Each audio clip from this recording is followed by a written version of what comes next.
Showtime. All right, folks, welcome back to Inside the Numbers with the People's Pundit. I am the People's Pundit, Rich Barris. It is Thursday, April 30th. I'm joined by Tim, the Source Anderson. We got a pretty big show today, Tim. We're going to wrap up New Mexico at the second half of the show. And in the beginning of the show, we're going to talk about jobless claims. We're going to talk about the markets. We're going to talk about the rest of the economy, what happened with General Flynn, the new documents that are out with Flynn. A slew of stuff we're going to get into today. It's going to be a really cool show. But I got a nice little announcement that I want to blurt out. Yesterday, I kind of teased. All right. Starting Monday for a week, we are going to sponsor the Rasmussen Reports presidential tracking poll. That's not something we do at PPD. We know the folks over at Rasmussen, so we're going to partner with them.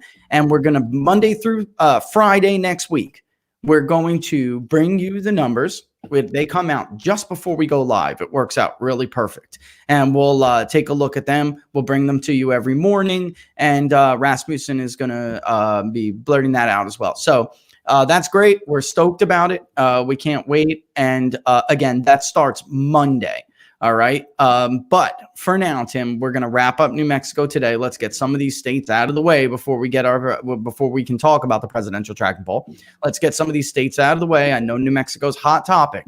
All right. Brad's been in the news lately. Speaking of our friend Brad, it's a hot topic. And I don't want to, we had an hour show yesterday. I don't want to burn right through it, so we laid the groundwork yesterday and we'll get deeper into it, county by county, like we've done with the other states. All right. And for right now, though, why don't you tell us what's going on in the markets, Tim, and we'll dovetail into jobless claims.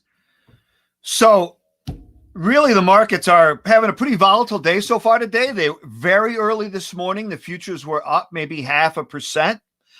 Then after the ECB headlines came out, not that they said anything bad, but just a little bit of a sell on the news effect, which frankly, I thought we would get a little bit yesterday. But the Dow is down 183 points. It was down as much as 350. That's a pretty wide swing for only 30 minutes into trading. The Nasdaq is actually very much unchanged. You had very good earnings last night after the close from both Microsoft and Facebook, pretty much backing up the good earnings we had from Google the day before. Tonight after the close, we'll get earnings from Amazon. I'm sure they're going to be good, but the stock has had a big run. And the Russell 2000 is down maybe 1.5%. It's had a monstrous move. It's up 15% in the last 6 trading sessions. Right. And Tim, if it's right on the markets and economy front page section of People's Pundit Daily.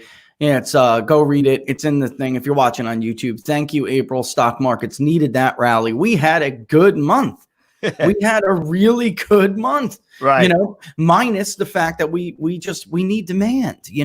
There's only so much that we can expect from this market without demand coming back. And the states just started to open, and GDP was pretty ugly yesterday. Didn't really move anything. I mean, maybe there'll be some kind of late term effect, but the jobless claims numbers today aren't as look. They missed the consensus by a little bit, and let's pull them up. Let's take a look at them. All right.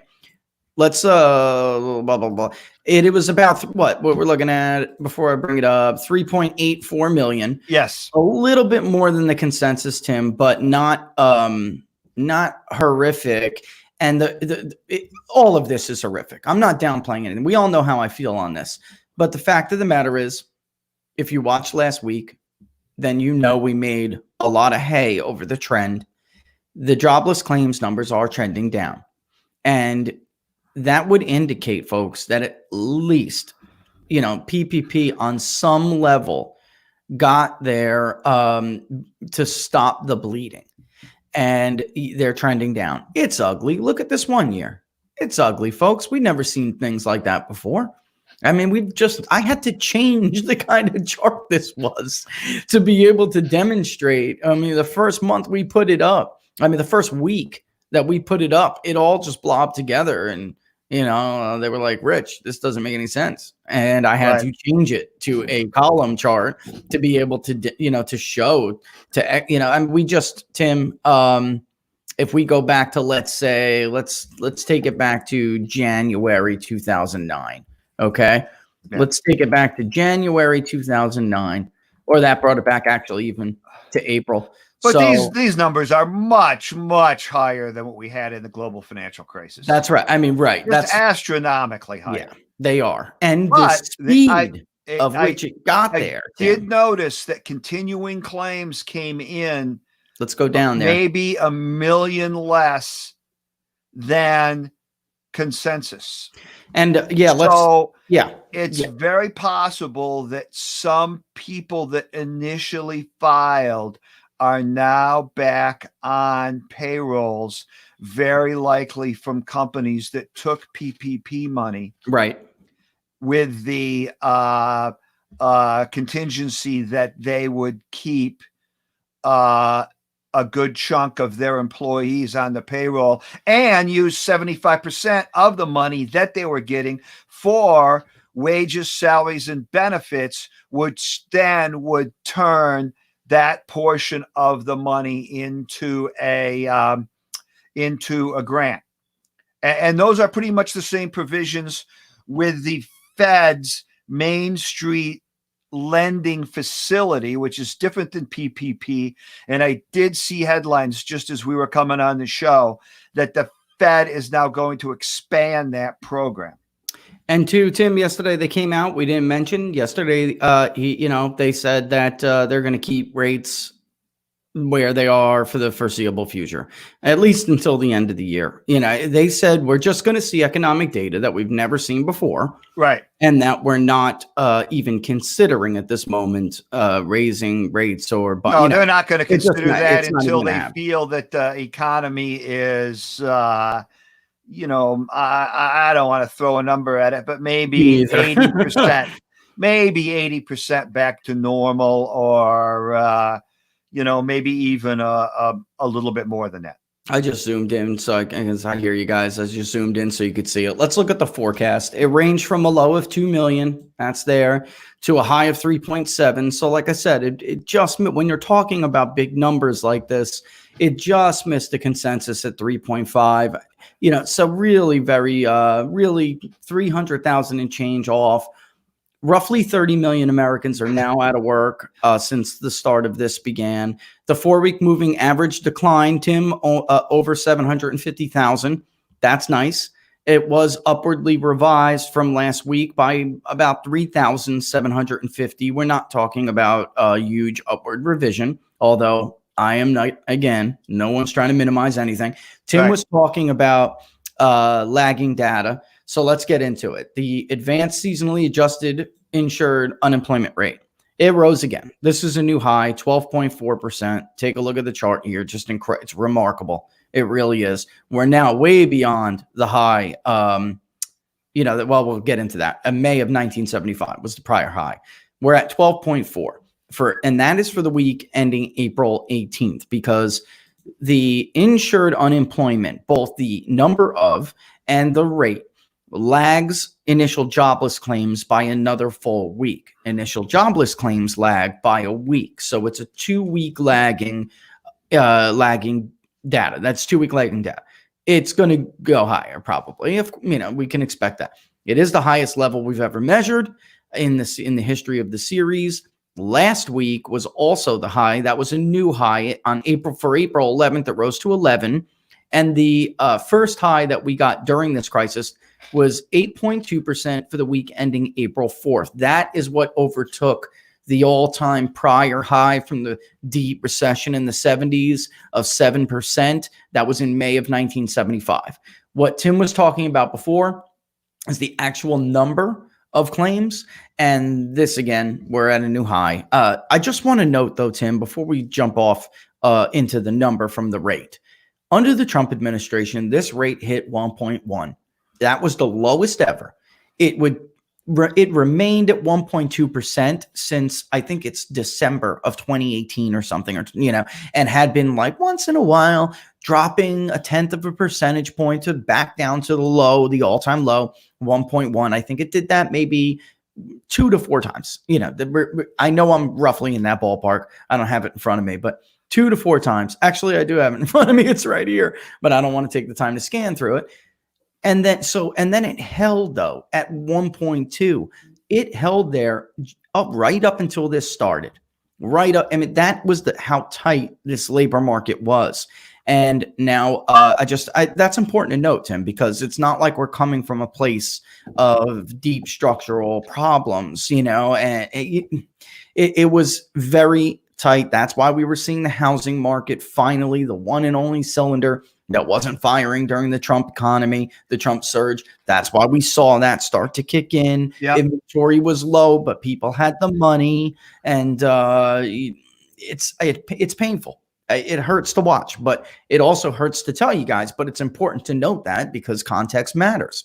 What Tim was talking about here, the number for insured unemployment for the week ending April 18th, it was just under 18 million, which is an increase from the prior week, but that the prior week also too was revised down by 158,000. This marks the highest level, but the rate of growth, Tim, began to slow pretty significantly because, like you said, it may be because what you were talking about, but basically we're not looking at these enormous gains. I mean, that's still big. Almost 2 is still big, but it doesn't. It still remains a downward trend from these monstrous numbers, and you can see that here because that's in the first chart. For those of you who follow along, that's in the first chart. Obviously, continued claims and its 4-week average.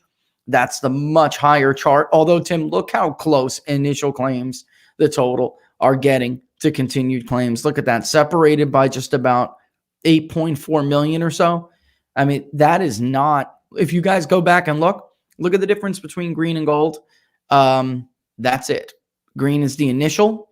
It does begin the gold in the 4-week, which obviously closely mirrors initial claims because it's a 4-week moving average.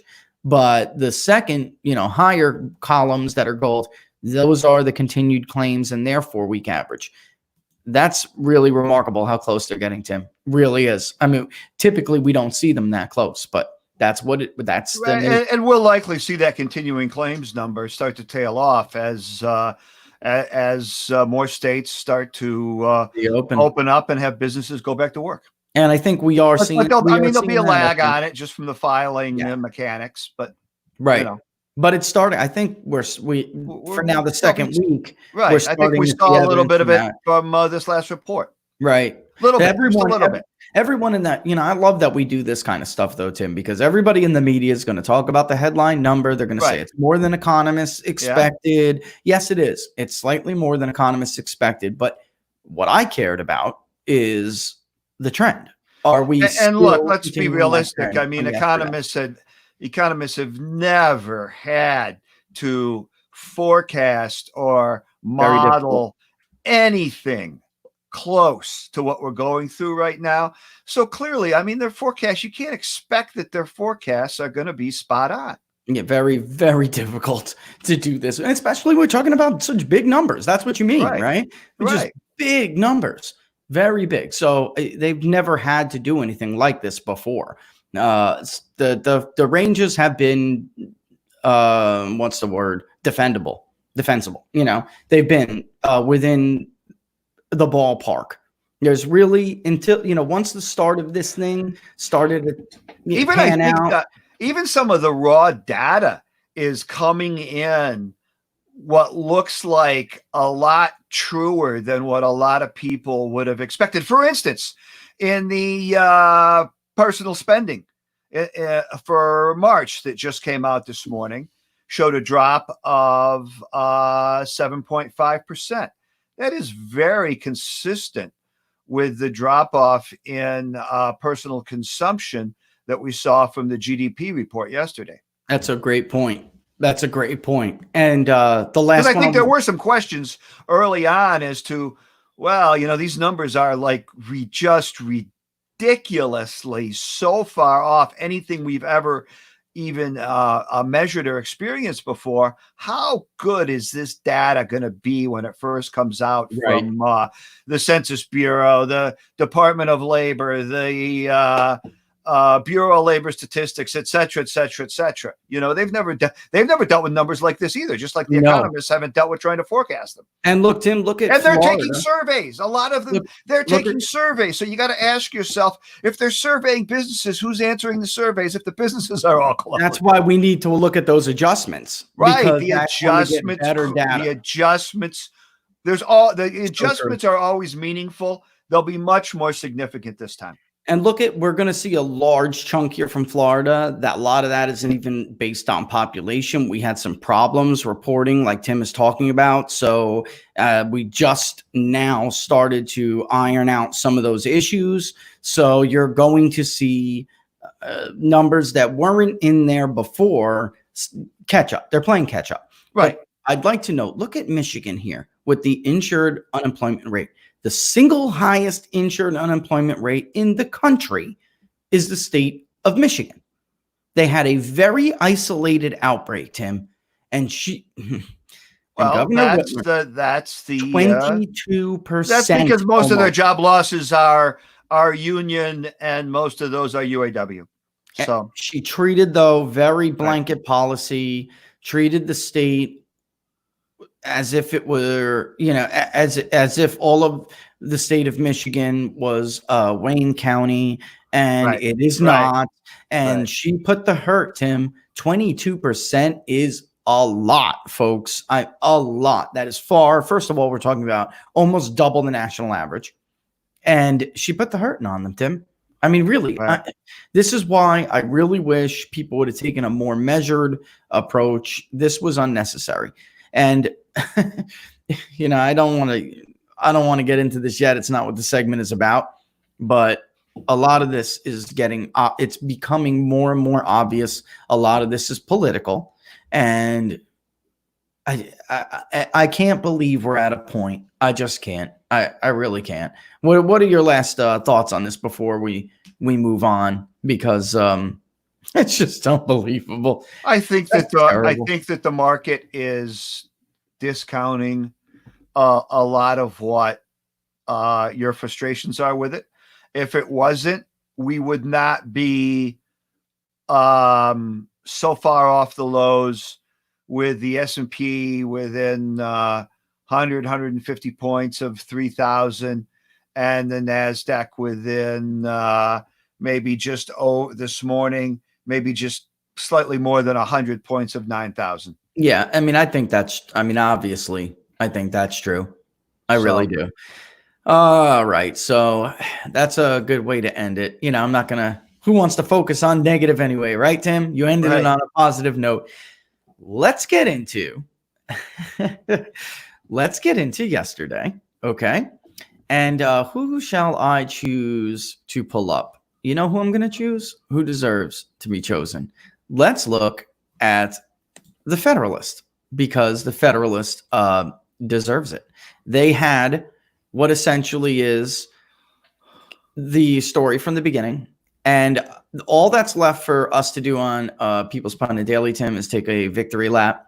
We told you, kind of like an I told you so. We told you guys the FISA warrant was essentially an illegal FISA warrant, several of them. And not only that the FBI does this on a routine basis. It's more than just against Donald Trump. It really was not ever a story about Donald Trump. It was a story about massive abuse and fraud in our intelligence community, which is extremely powerful.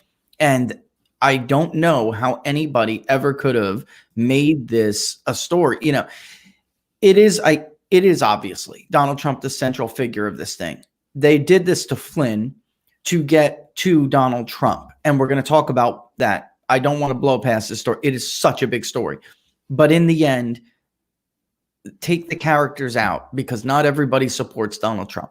If this was Barack Obama and his team, if this was Bernie Sanders and his team, if this was Hillary Clinton and her team, had she won, I would be equally outraged, Tim. It doesn't matter who it is. The American people made a choice. They made a decision. And the intelligence community first tried to prevent you and influence your decision, but prevent you from making that decision. And then when you told them to stick it in their ear, and you made it anyway, You put an outsider in, a true outsider. They tried to undo your decision. Why, Tim? So here's the headline from the Federalist. Explosive new Flynn documents show the FBI goal was to get him fired. That is a short way of writing that. They get into much more detail, which is much more accurate inside the story. If you read it, there are numerous things that they wrote, language that they used. They wanted to entrap him. Like we told you on People's Pundit Daily, they were trying to do. They wanted to entrap him. So the goal was to get rid of him, was probably a more accurate way to say this, Tim. It didn't matter by hook or crook kind of thing, right? To get him fired, which they did, that their plan worked, or to have him fired because he was being prosecuted anyway, and he has to go. What are your thoughts on this story? And then just, Tim, like I know, there's a reason why they targeted Michael Flynn for this. They had to get rid of Michael Flynn for their greater plan to work. He could not be around Donald Trump. He knew where too many bodies were buried. There are things about the Iran deal he knew. There's too much about the intelligence agency, the DNI, that he knew. And go ahead. What are your thoughts on it? I think that there was also a major rift between Flynn and Andy McCabe, because Flynn had backed this woman that McCabe had basically forced out of the FBI. Her name escapes me right now, but she was a very well-known Twitter personality for a while. She was basically slandered and forced out of the FBI at one point in time for doing her job, frankly. I know who you're talking about too. Yeah, that's right. Yep. Right. And Flynn, represented by Robert Barnes right now. Flynn had worked with her quite a bit, because there's a lot of inter-office interaction between when he was part of the intelligence services of the armed forces, and he was very familiar with her, and he thought that everything was ridiculous, all the charges against her, and he was going to be a character witness. Or he was a character witness for her in her defamation case. And now he's being represented. Robert Barnes leads the name is escaping me, and I should know this. Falk. Falk. I forgot what Falk stands for, but it's Robert Barnes's version of a true First Amendment Bill of Rights kind of legal defense fund, or the legal defense team. Right. Was it name Elisa? Was it Elisa? I don't want to spec. If you go to I can't remember, but it's Falk, I believe, is the acronym for Robert Barnes's organization. And they're representing her. And basically, that's just really the tip of the iceberg. But right, there's a personal animus there between McCabe and Flynn because of that. Yes. And then also putting him as the head of the National Security Council, is where the plan to remove Trump first began. Right. They had been plotting this from the jump. And once he was elected, the plan, of course, was never to get him elected. And then insurance policy is a very clear reference, folks. For those of you who didn't think the J. Edgar Hoover style of insurance policies and dossiers did not survive beyond the Hoover legacy, you're crazy. This is how nothing ever changes. This is why nothing ever truly changes. Barack Obama promised hope and change, but it was pretty clear when he got there was never any hope of real change. And that is because he played ball. If you do not play ball, you end up like Donald Trump, being persecuted by the intelligence apparatus. Donald Trump is a victim in this story. I know there are a lot of people out there that don't want to ever view Donald Trump as a victim, but replace him with Hillary Clinton, replace him with Bernie Sanders, replace him with Barack Obama, or whoever in hell you wanted to win in the last 10 to 20 years, and then retell this story. They lied to you. There was never any Russia collusion. That was never true. Nobody ever believed it. That's the truth. You really believe Maggie Haberman didn't know the DNC funded that dossier? Do you believe that for a second? That's nuts. That is crazy. That was never really true. In fact, the FBI, now that all of these documents coming out, Tim, it has vindicated those like Sean Davis at the Federalist, whose story we're looking at right now. It has vindicated Molly Hemingway, who has a very visible presence on Fox News when Fox News was treating this as if it was a credible story. They told you Robert Mueller was an outstanding citizen, a war hero from Vietnam, and above reproach, when the rest of the world knew that Robert Mueller is dirty. He has been dirty for a very long time. This is a man who allowed people to rot in jail to protect the FBI during the Whitey Bulger debacle. He oversaw mass corruption over there. Mass corruption. He knew instantly, almost taking the job, Tim, there was no Russia collusion. He let Andrew Weissman run amok. Right. He let him run amok and try to build a obstruction of justice case based on entrapment, perjury traps, the same thing they did here with Michael Flynn. There was never any underlying basis to investigate Michael Flynn. The Logan Act, Tim? Are you kidding me? Right. Guys, do a Google search on how many people have been prosecuted for the Logan Act. It was attempted unsuccessfully. One time, seriously. That's it. That's it. You think the media didn't know that when they told you that he could have violated the Logan Act as if it was some serious offense? I want to take this away and let's put up, first of all, this is Donald Trump reacting to it. A few months ago, Donald Trump said that he was considering strongly pardoning Michael Flynn. I'm going to jump out on a limb here, Tim, and say that he's much closer now. Okay. So here is Donald Trump. What happened? He's probably not going to have to. He's probably at this. He may not have to. Right. This was this morning, early this morning. What happened to General Michael Flynn, a war hero, should never be allowed to happen to a citizen of the United States again. Period. Full stop. But I would add to that war hero part should have been in all caps. 3 decades. As a former soldier, this story pisses me off. 3 decades this man gave in service to this country, Tim. 3 decades in uniform and in the intel apparatus that later turned on him because he knows how disgusting they are and how out of control they are. Or at least not everybody, but there are, unfortunately, certain people in certain positions that matter. That this is it's obvious now. 3 decades. Yes, he lied to his boss. He lied to Mike Pence. He did. He lied and by extension lied to Donald Trump. Everybody in that filthy town lies, people. There is nobody above reproach there. Honestly, Bill Barr is probably the most honest guy in that town. As far as high profile figures go.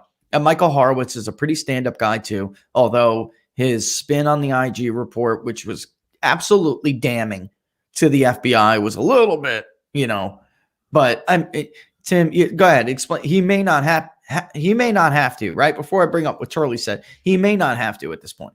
Yeah, look, the evidence now is just going to be borderline so overwhelming that if the current judge, who apparently has grown real tired of the whole Flynn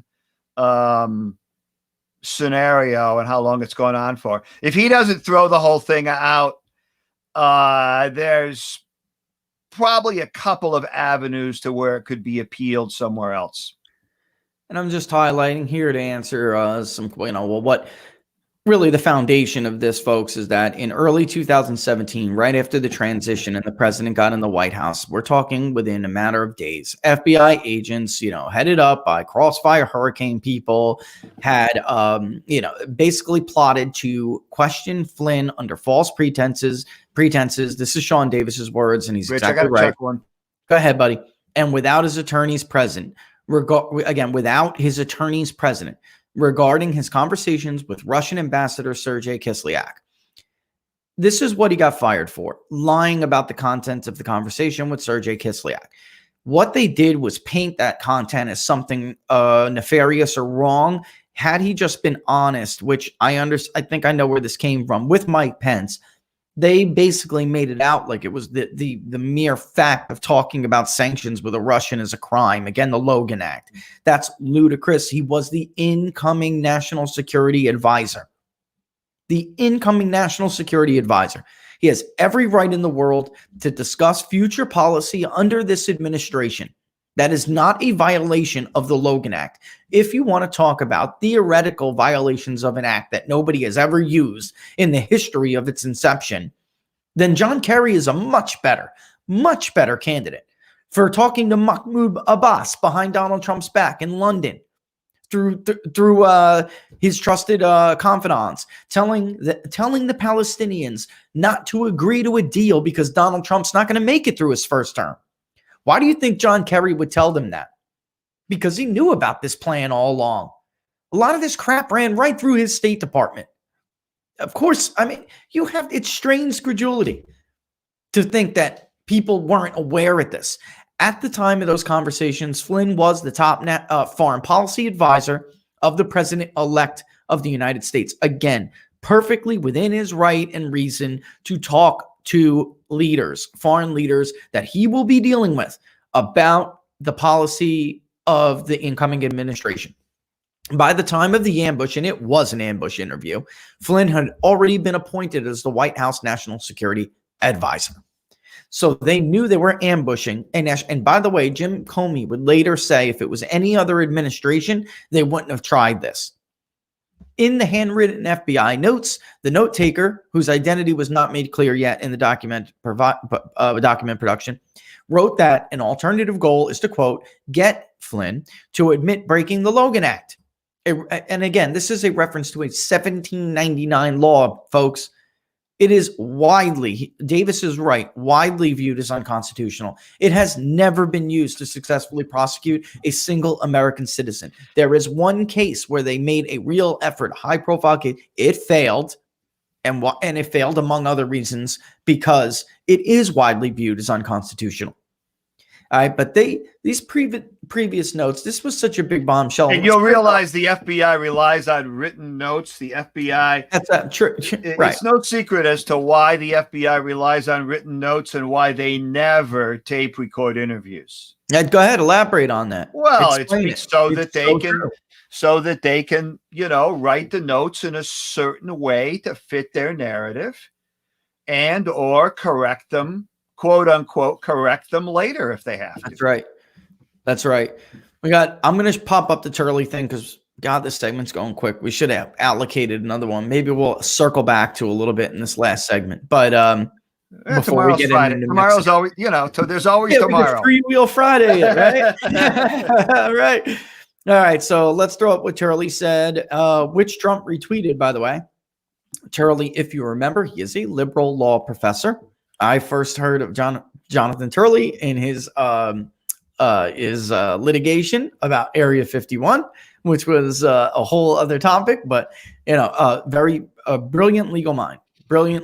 He is left wing, and if you are a Trump supporter, you'll probably not agree with him on half of his interpretation of stuff. The other half, he's not left wing like a lot of them. Yeah, he's not like he's probably center left. That's right. He's probably the Lawrence Tribe type left wing, but he's not going to give up. What I like about Jonathan Turley, Tim, is that he's just not going to give up. He's not going to say he doesn't sell his soul. That's it. He doesn't. If you disagree with him about something and you think you're right, you can at least trust that Jonathan Turley is, he's sincere in those beliefs, right? So here we go. This is what Turley said. The Flynn documents are out. One line is as significant as it is shocking. Indeed, for those who have long seen a concerted effort to target the Trump administration, the record fragment will read like a deep sea scroll of a deep state conspiracy. Wow. I wonder how much thought he put into that, because the record fragment will read like a deep sea scroll of a deep state conspiracy. For those of Very you well who done. know what the deep sea scrolls are, you should go ahead and read them. You should go ahead and Google it, because I am not a theologian and I'm not going to get into it. But the point is well made. Look, like I said, this is why I got picked the Federalists. They did incredible work on this and took enormous heat, was targeted by everybody. Lawfare. How stupid does lawfare look right now? How stupid do all these people look right now? Well, they're not stupid. They're just corrupt. You're just corrupt. That's it, Tim. That's really it. That's it. You're right. All right. It is 10:35. Let's go ahead and do this, okay? And then we'll do our market update. And it is Freewheeling Friday, so maybe we'll circle back. And this is such a big story. It's such a big story. They were so wrong. They lied. The point is, they knew they were lying to you, folks. They knew they were lying to you. And it will get worse. You know what? I'll get to this after the break. All right, it's 10:35 on April 30th. You're watching Inside the People's Pundit with Inside the Numbers with the People's Pundit. I am the People's Pundit, Rich Barris. You could follow me along on Twitter if you don't already, at Peoples_Pundit. I am joined by Tim the Source Anderson. Follow him on Twitter, folks. The threads I'm telling you about today, by the way, excellent example. Great threads, really expounding on what we were talking about earlier in the segment. Follow him on Twitter at TJAnderson1. And for those of you who are watching on Scope, I will go ahead and shoot out that YouTube link. All right. I know YouTube is much more crisp. So is Facebook Live. If you're watching on there, guys, if you're on Facebook, like People's Pundit Daily's Facebook page. Subscribe to the YouTube channel. We're definitely going to hit that milestone soon. This is great. And, keep it up, share it with friends and families. And don't forget to give us those little thumbs up, because all those metrics matter.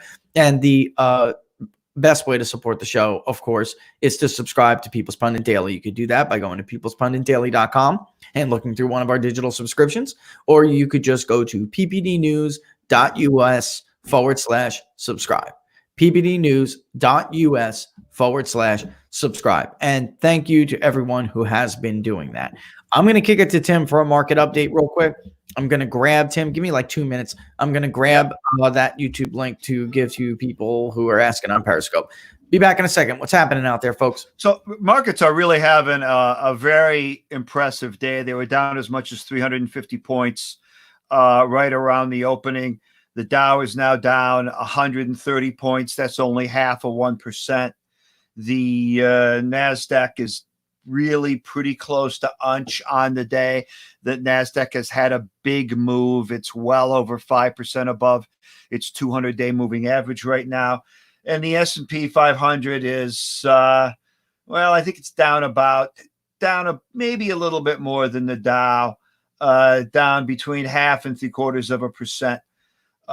One thing that I didn't mention earlier was that one highlight from yesterday, the advanced decline stats yesterday were positive by more than 7-1. That just speaks to the breadth of yesterday's rally, where almost all sectors participated very strongly. Today, advanced declines are negative by 2-1. Net, that's still a pretty significant win. I'd almost expect that to get a little bit closer to even by the end of the day. And really, in yesterday's rally, the only sectors that really the defensive sectors underperformed: the utilities, consumer staples were off a little bit. Which I think speaks to the fact that people probably have enough toilet paper in stock, maybe for the rest of the year. and healthcare. Healthcare's had a big run this year. It was due for some profit taking. We saw profit taking in healthcare really for the last 2 or 3 days. So it is the last day of the month. We will probably get some additional volume late in the day. Right now, I think that if stocks were just to hold on to a good chunk of gains that they had yesterday and from the last 6 days, that investors would be very happy with that. Yeah, that's a great point. I'm going to answer some, or we'll get into some more about this Flynn thing before we get to New Mexico. But great. I just had a chance to peek at the comments, Tim. Yeah. This is like, this is a point where people like Tim and I really want to, it's like a great opportunity to point out who is correct to listen to and who is correct not to listen to. I thought it was clear when the Mueller investigation came out that Jeff Sessions was not working with Robert Mueller or Rod Rosenstein. Yeah, it's just some of these crazy theories out there. Right. Somebody had pointed that out. Right. Good old Jeff Sessions. That's why he is going to get thumped to Tommy Tuberville. People are not stupid. Some of those bigger name Twitter who made their bones on Twitter or thought they made their bones. They amassed huge followers. This is the right and the left. People like the Palmer Report on the left. It doesn't get any more fake than that. Even Snopes, the definition of that, just garbage, day after day of garbage, fake garbage. And then there are myriad people on the right, that basically, it's a white hat operation. That is over, folks. Michael Flynn, I'm sorry, as a former soldier, Lieutenant General Michael Flynn, his life was ruined by this. They lost the family home over this. Okay. The idea that he was doing this as some kind of deep state ploy and trust the plan and cue this and cue that. Crazy, folks. He's a human being. Look at what they did to him. Enough with this for your own personal games. It was never true. For those of us who knew it wasn't true, and I want to mention this because we'll get into Bill Prestep and everything, Tim, and the speculation out there. Okay. There are a lot of people out there that knew about what John Durham is going to call a conspiracy to defraud the country. I'm just telling you what I hear. All right. That's how this thing is going to be framed.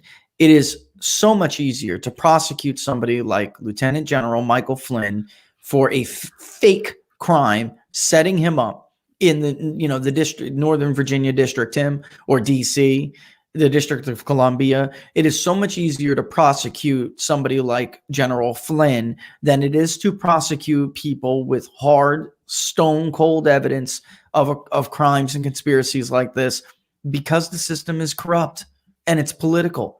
It's from the judges to the jurors. We need like a separate independent court for government corruption like this.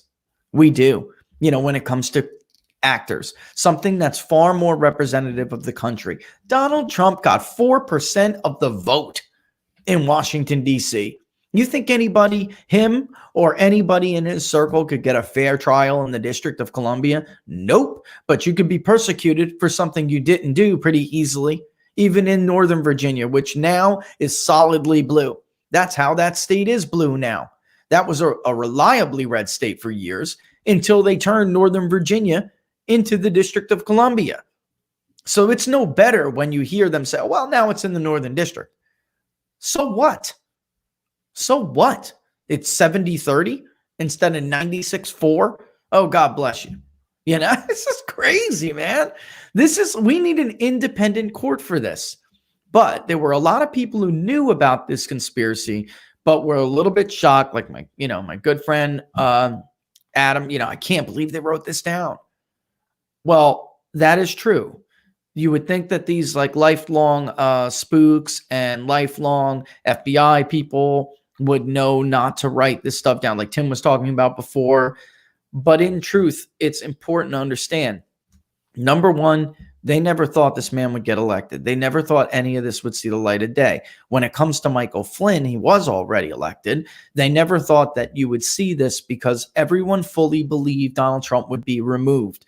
They were stonewalling and trying to cover, with the help of people like Maggie Haberman at the New York Times, Lawfare, MSNBC, everywhere else that turned full-blown deep state propaganda.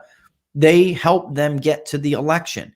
The plan, and in case you didn't notice in 2018 how many people retired, folks, the plan was to get both chambers. They didn't think that Donald Trump was going to take to the country and single-handedly keep the Senate for the Republican Party.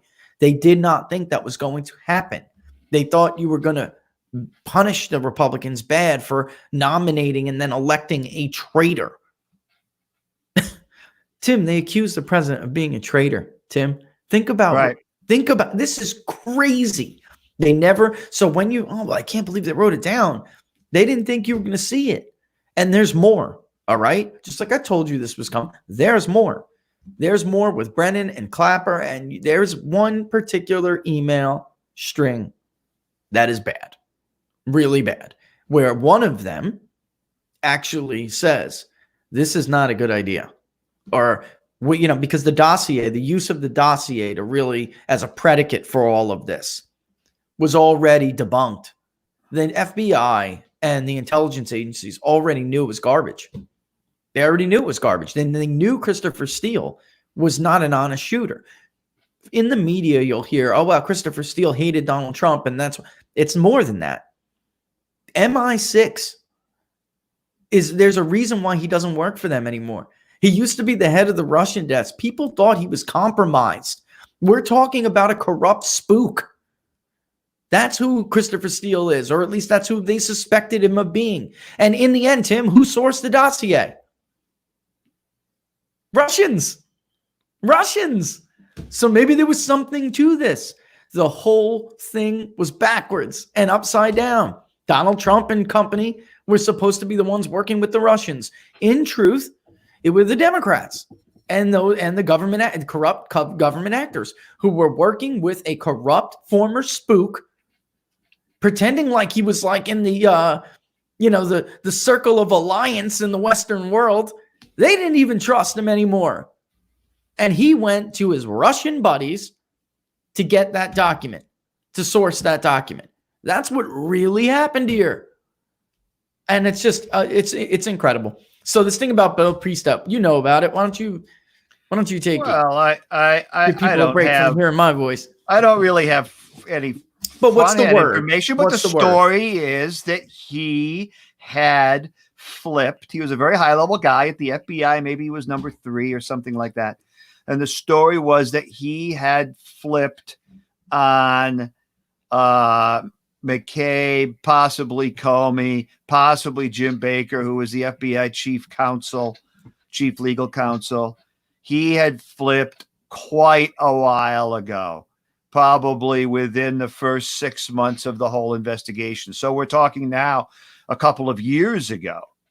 And he's been talking to Durham and laying a lot of the pieces of the puzzle in place. And, who knows if Durham has used that information to get other high-level people to flip or not. Look, the chatter on that has been very, very quiet. Yeah. As you would expect. You're talking some very Unlike serious Mueller. people involved. But the story, early on was that, Bill Priestap had most likely flipped because he just wasn't a name that you were hearing a lot of, either talking to the Mueller Commission or talking to the media. Yeah. This, folks, for people who haven't heard this, and I can see in the comments, there are a lot of people who haven't. All right. And there's a story out. I think it came out today on one of the right-wing websites, that one of the, I'm going to bring up, but not because I haven't read it. So I don't know. I just heard, about it. But basically, the word is what Tim is saying is that Bill Priestep, people are talking about it now, but in truth, that this has been going on for quite a while. Look, when Durham comes knocking at your door, but unlike the Robert Mueller investigation, which is why I couldn't even keep my mouth shut while you were talking, unlike the Mueller investigation, because it's just this one really gets under my skin, Tim, and it would, no matter who the president was. This is dangerous. This is a stake in the heart to our social contract. The voter has to be sovereign. The loser has to admit they've lost. And that's what this plan was, a way to undo that. We can't have that. You're not really free if you have this. This is not a free country. You don't decide. Self-governance is an illusion. An illusion. if we allow. And everybody should keep in mind that Durham is basically working as a special prosecutor, although that's not really his title. He's working. He's a Justice Department attorney, and he's not he's not an inspector general for the intelligence agencies, right? Which Horowitz is, which means he can only talk to current employees. So, like a lot of the conversations that were going on a year, 2 years ago were, well, why is Peter Strzok still employed? Why is so-and-so still employed? Why is this person still employed when we know how much bad stuff they did? Well, I think they wanted to keep them employed so that they could, so that they would be obligated to talk to Horowitz when he was the special investigator. If he would have been fired when he was probably deserving of being fired, he no longer would have been obligated to talk to Horowitz, the special investigator. So rather than fire him, they just put him off in a side office and have him do nothing. And even though he was still drawing a salary, yes, government taxpayer money, there was a value to having him basically be forced to talk to Horowitz, who's the inspector general. Durham is not an inspector general. Right. He's basically a prosecuting attorney. And he has a long history of digging out deep state killer, man. Corruption issues within either the Justice Department and or the intelligence agencies, including some that involved the FBI's oversight of the whole Whitey Bulger stuff going on up in Boston 25 years ago. He has cleaned up after Robert Mueller's corruption before. Right. He led the prosecution of former FBI supervisory agent, special agent, John J. Connolly Jr. And a former, and then which led, of course, to a former Massachusetts State Police lieutenant, both of whom were tied to James Whitey Bulger.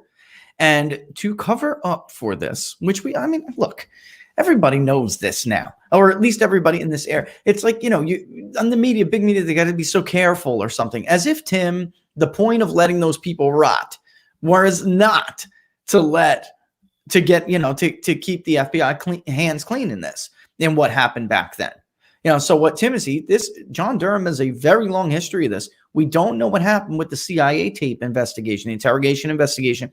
We don't know what happened with all of that because, unlike Donald Trump, the media did not make Barack Obama release that report. So it really goes to the Attorney General. The Attorney General, that's what the law says. The Attorney General brings it to the president, discusses it with the president, but it really doesn't need to be public. They pushed for the Mueller investigation to become public, and even the grand jury stuff, which was outrageous. But it was already out. The law itself, for good reasons, does not require these reports to go public. So we don't know what happened, but all we do know is the result, Tim, that the CIA isn't doing what it was doing before. So obviously John Durham did something, right? I mean, we don't know how that ended, but unlike Robert Mueller, John Durham has been very tight-lipped. We were really lucky. They'll send out comments here and there. Eventually, he did send a comment out to the rest of media, but the only kind of off-the-cuff response we've gotten from John Durham was after that IG report came out, Tim. And it basically was a real quick email. What do you think of this? And before it was a carefully tailored statement to the rest of media, it basically, well, we have evidence to prove otherwise. So at this point, it really is a matter of how they're going to tell a story. And I know this really sucks for some people who have been waiting for justice here on some level, Tim, but that system is correct. It is going to be hard to issue indictments and prosecute some of these actors in those districts. I know that's unfair, but people have to understand that. They really do, because I have been worried for a very long time. This is the way our social contract works. You cannot do what they did. And then when it's pretty obvious and even proven that there was the conspiracy to do it, it's no longer speculation or Republicans leveling accusations and allegations. We're getting to the point now where that, obviously yesterday was a big step. What I've always worried about, Tim, was half the country, or even 4 in 10. It took 3 in 10 to start a revolution. What I've always worried about is this chunk of the country, nearly half or half, coming to the conclusion that this government doesn't work for them anymore. Right. That the regular systems of elections, confirmations, which that's a great way to bring up Christopher Wray, that this doesn't work for them anymore. That is so dangerous. Look at the comments right now on the show.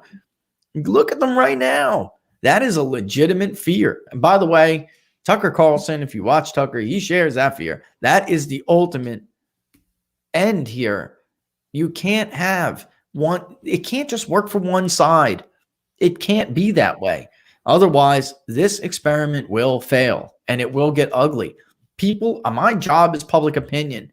People are pissed. They're so angry. They are so angry. I fear for it. With 3 kids, I fear for it. This has to be cleaned up, Tim. There has to be a reckoning for this. And I understand where some of our, good friends, they're like, well, we can't have these prosecutions, these back and forth prosecutions. I disagree. If there is clear evidence that something was wrong, not only can we have to, or else the social contract is broken. It's broken. And they're going to conclude, eventually, they're going to conclude it. It's broken. That's when it all falls apart. And Christopher Wray needs to resign immediately. He needs to go. He has been sitting on that. Not only has he been sitting on it, you talk to Republicans in Congress, listen to Jeff Jordan, listen to Mark Meadows, listen to Doug Collins, listen to all those guys, listen to Devin Nunes, who has been right all along. I don't care what letters after his name. The guy is a national treasure at this point. He was right about them spying and using incidental collection to surveil. What that means is, folks, they pretend like they're targeting somebody else, but they really get 3 degrees of separation. So a FISA warrant on Carter Page gets you Donald Trump. Okay? Because they're allowed 3 degrees of separation. It's very easy, and there's nobody there at the FISC to defend themselves.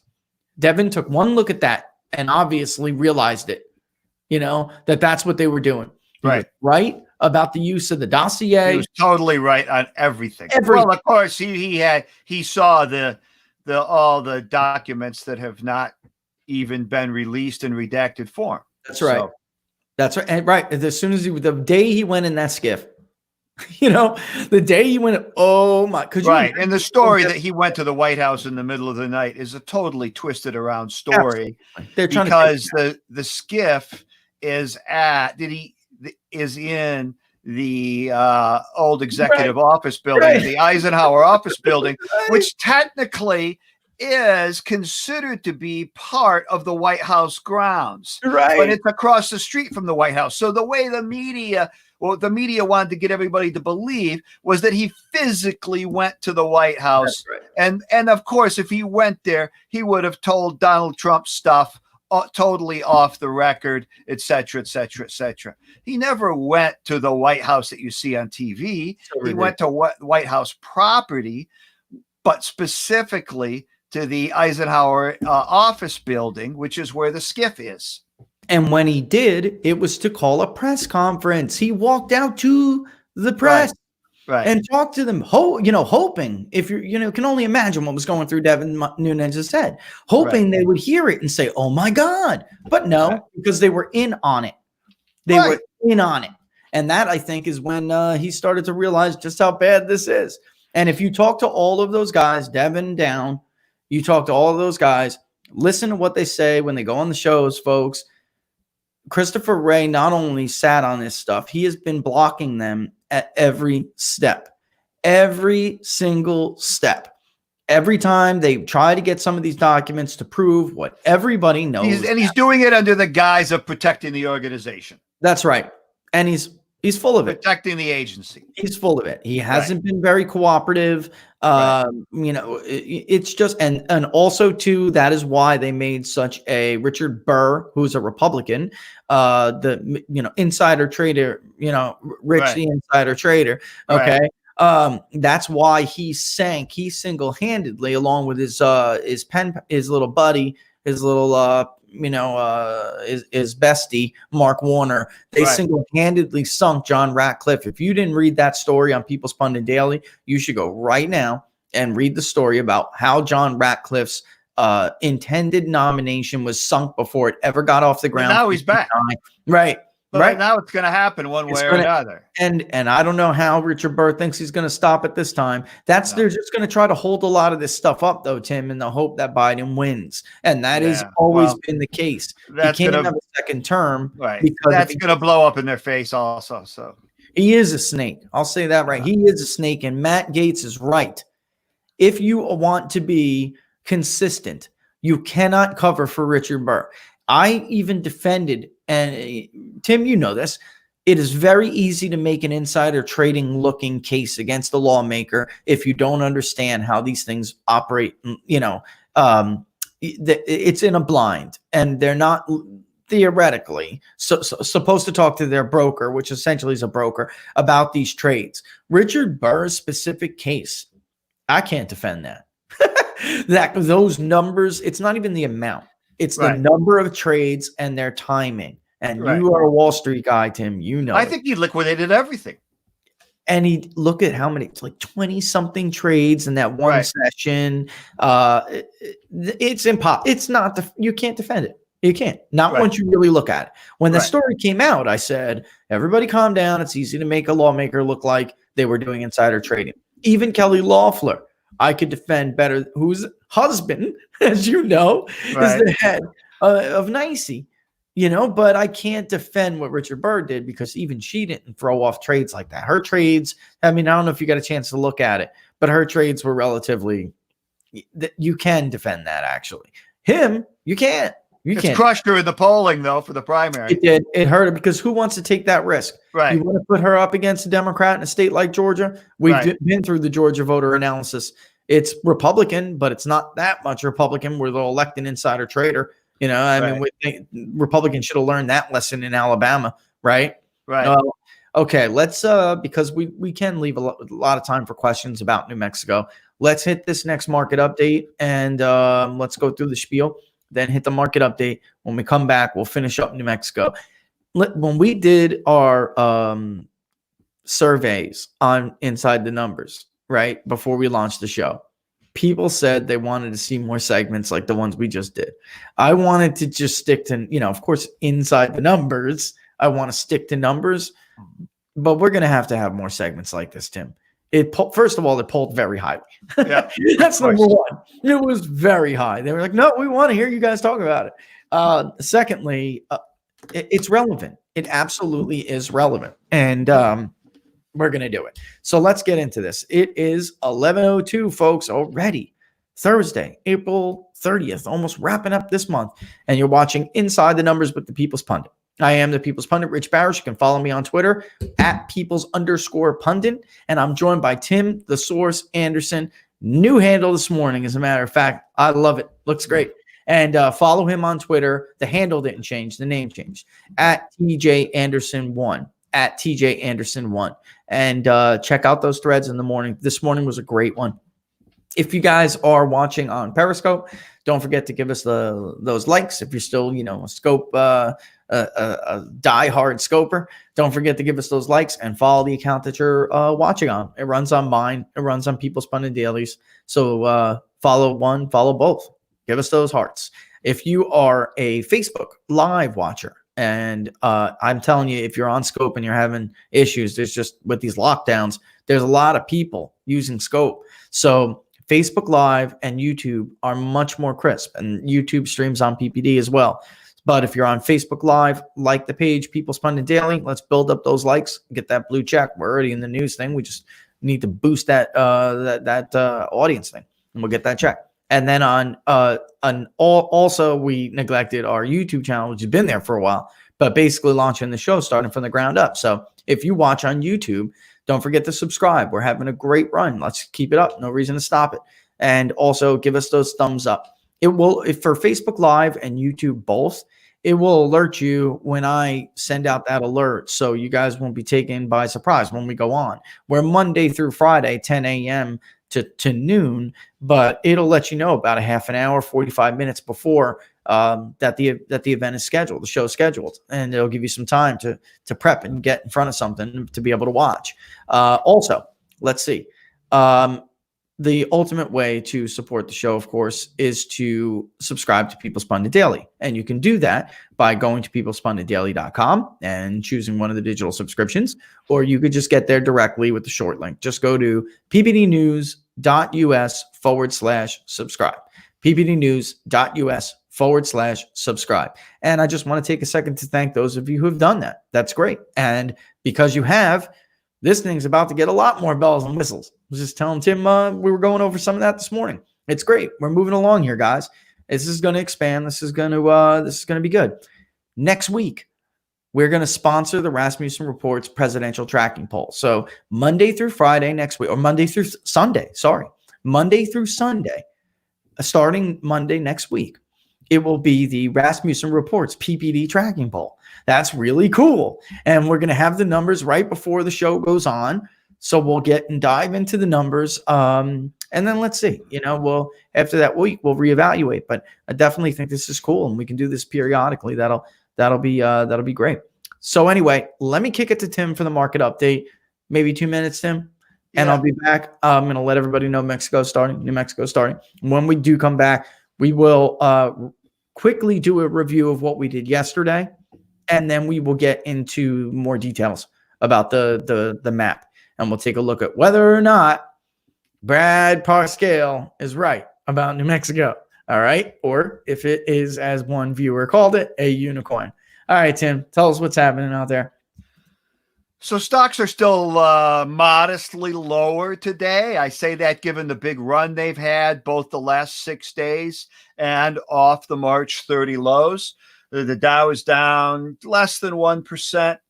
The S&P is down maybe a little bit more than 0.5%. Nasdaq is flipping back and forth between being just barely red and just barely green. The Russell 2000 is down about 2%. It was up 5% yesterday, so we'll take it. And there are about 5 hours left, not only in the trading day, but in the month of April. It's been a great month for investors, particularly after how beaten up everyone's portfolios were in March. So for those investors that were able to tough it out and look beyond the current state of basically the self-imposed government shutdown on the economy, April has rewarded them very well. There is still a lot of work to do. The market is way ahead of where the economy is, but that's typical. There are a lot of times in economic and market cycles where the stock market is a very different dynamic than the economy. That is definitely the case right now because we have had a V-shaped recovery, if you want to call it that, off the March 23 lows for the stock market. Whether or not we can duplicate that for the economy, I think that the initial, maybe the first half of it, that's a reasonable scenario where we get, the first 2 or 3 waves of people getting back to work, getting restaurants up to 50% capacity, getting other large meeting places at 50% capacity, but then also getting the factories back online, burning off some of that big oversupply of oil. Oil is actually up about $2.50 today. So that's a positive move there. So I think, look, the market's had a V-shaped recovery off the bottom. The Dow, S&P, Nasdaq, all up between 30 and 35% off the lows. And we're just going to see when the economy starts to open back up, how rapidly people feel, how much consumer confidence then improves, and how rapidly people feel we can get back at least to 3/4 of what was normal. All right, good stuff, Tim. We got one more market update before the end of the show. Let's get into New Mexico. I am going to do a brief review of what we looked at yesterday, just to kind of scratch the surface again. And then we'll get more county by county on this thing. Okay. First, let's give the background as I pull up New Mexico. I left it with the wide net map. All right. Which is, for those of you who are watching for the first time, we'll do the wide net, which is everybody on the voter file. And then we will do a voter propensity score, which means we know these are voters that are about 50% likely to have, or 50% likely that they will vote. If, for those of you who didn't watch the other show, and I promised I'll get to your questions today, folks. I see them. If you don't remember the show we did before, I'm going to pop this up real quick. The voter file, the wide net, which we're going to look at now. That's that first line right there from the review we did last week. The full voter file. I'm just showing you because I want you to understand something. In the 2016 election, the general election, 47% voted in this voter file, this wide net we're casting right now. Another 9% voted early and 12% voted absentee. But 47% eventually voted on election day. 32% did not. The online panels voted at much higher rates, as you can see here. I just wanted to show you one more time again so you remember that this map right now that we're looking at, that is that first column. So not everybody is going to vote. And let's real quick, before we take a look at the map, let's again run this a report just to show you the advantage that Democrats have in this state, which is a significant advantage, 46% in change, all right?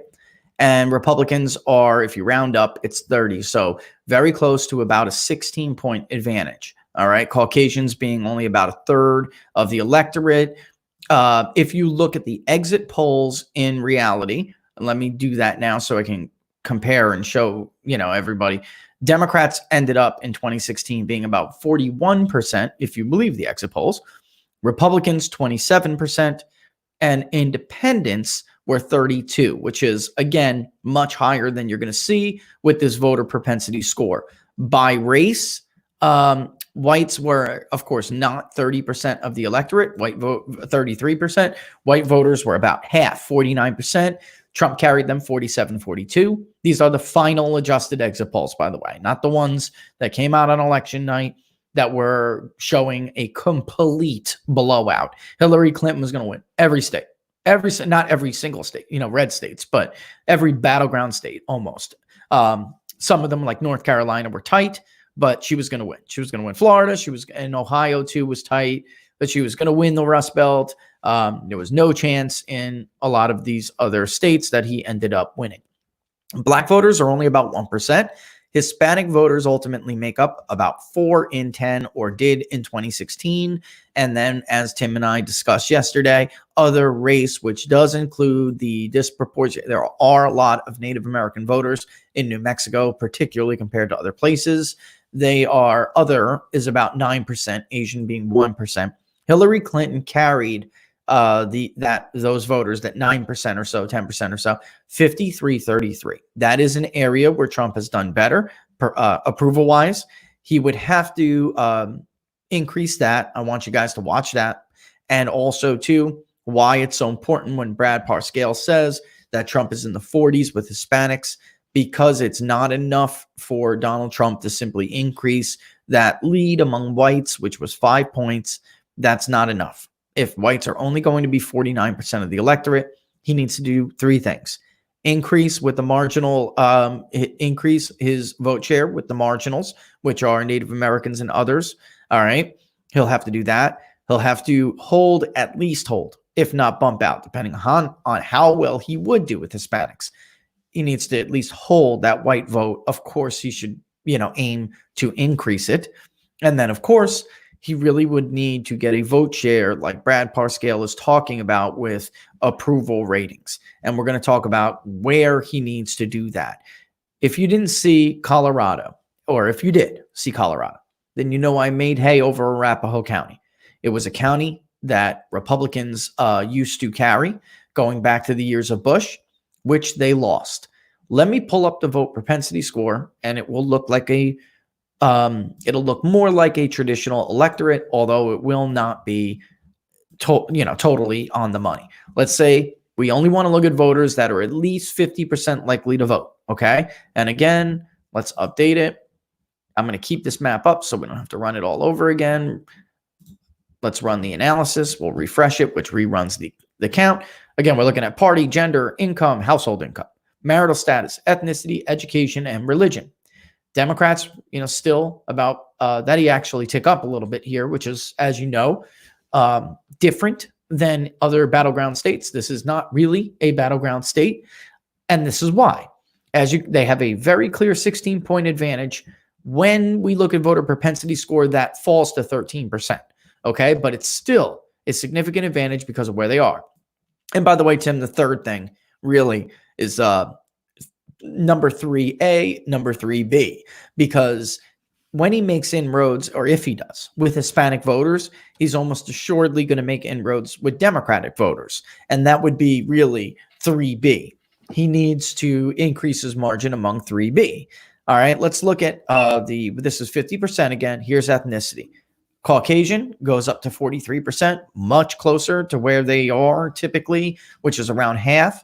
And Hispanics are 20. But we talked about religion and the unknowns. That's how we know that Catholic vote is not white Catholic. They're already wrapped up in that number. That the unknowns here, a lot of them, about 20%, a little bit more actually, really belong in Hispanic.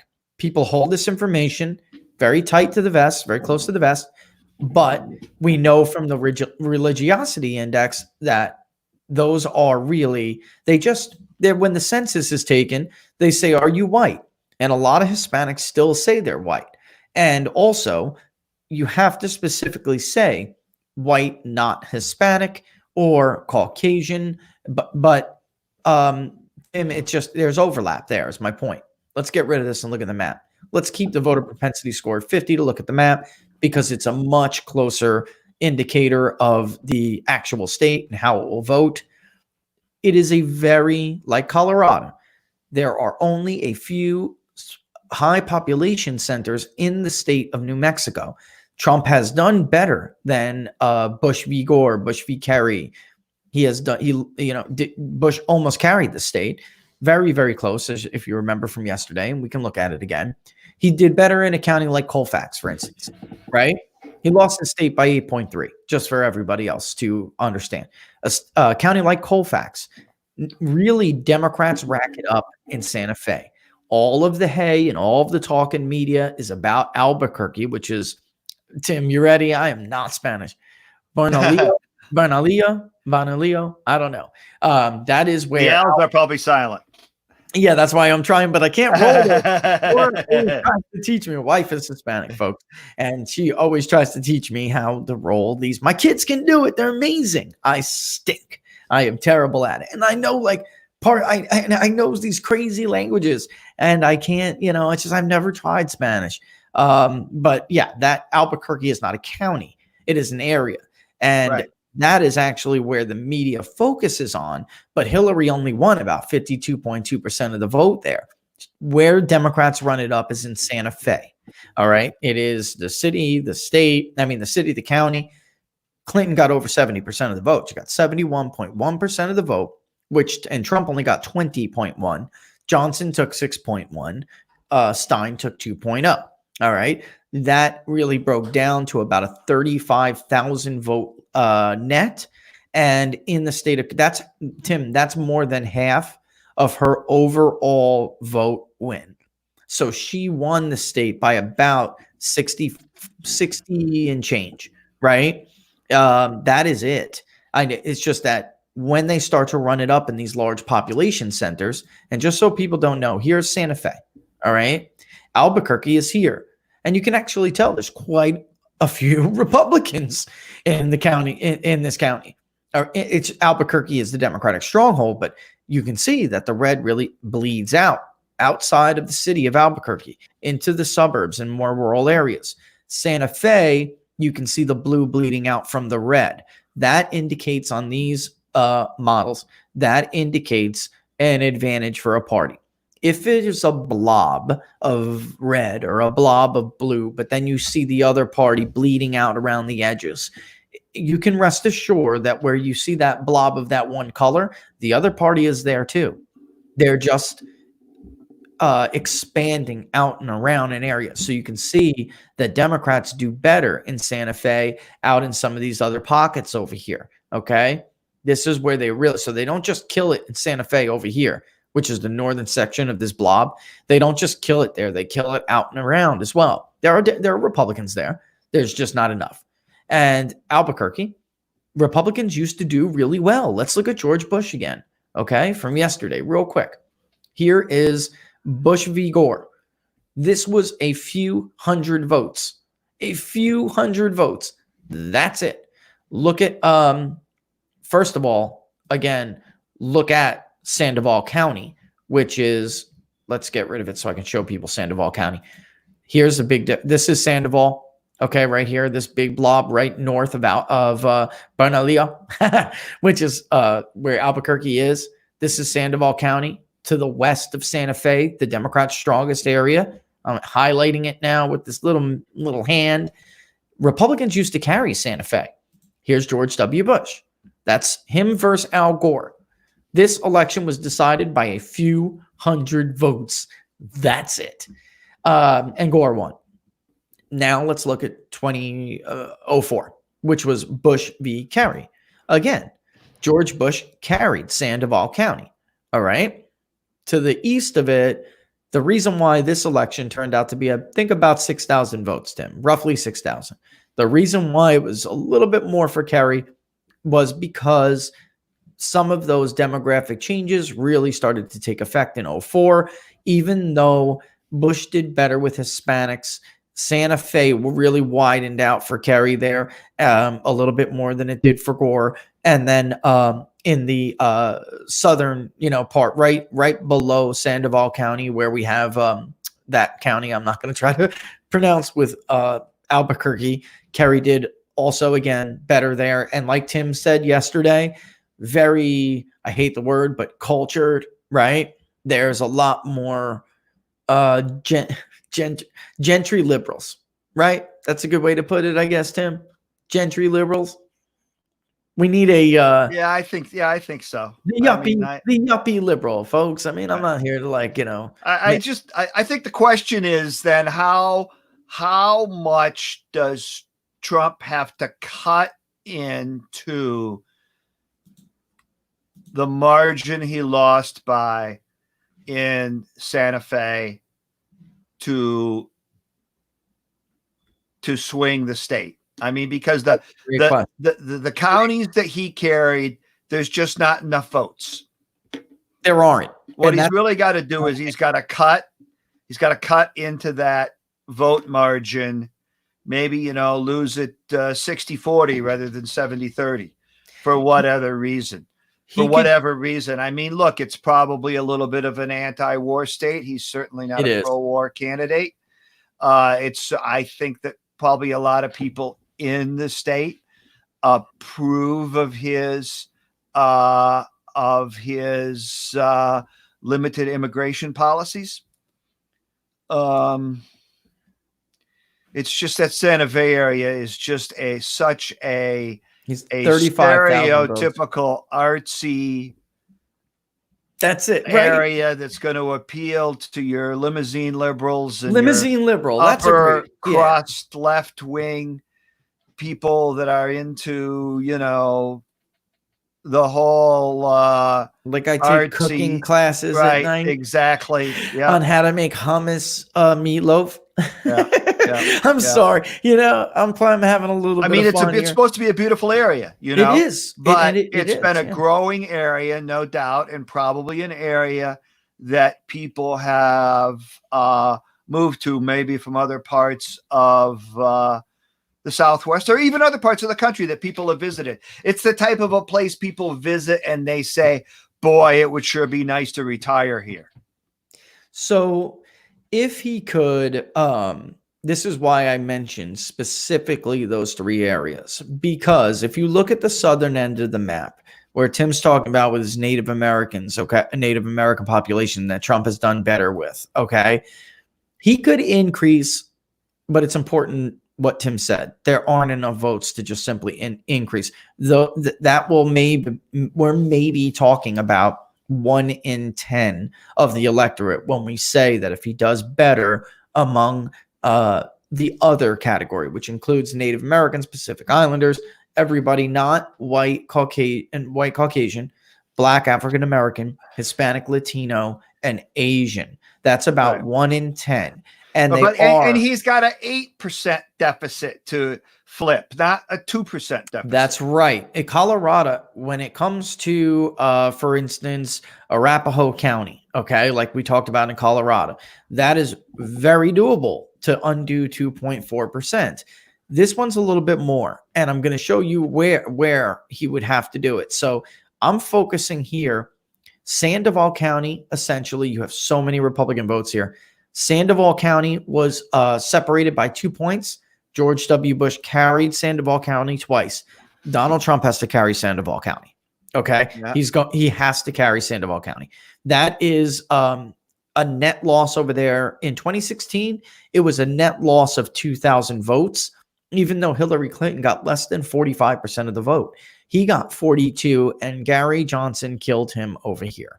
This was an area where there are more gentry Republicans, and they really, the potential there, I don't think like a Justin Amash would do as well as, I'm not saying I don't think. He will not do as well in a place like New Mexico as Gary Johnson. Gary Johnson was a very popular former governor.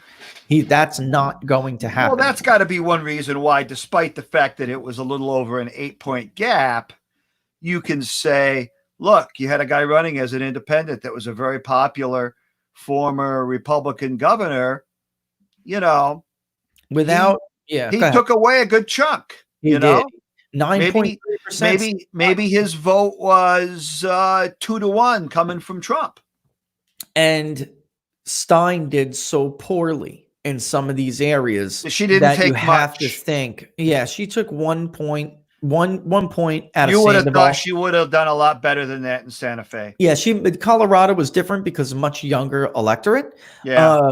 So this one there is more evidence here in this state that Gary Johnson hurt Donald Trump. The case is much clearer and much stronger than some. You know me, I am reluctant to say that all the time. I think it would really require a deep dive of re-interviewing these people, but demographically.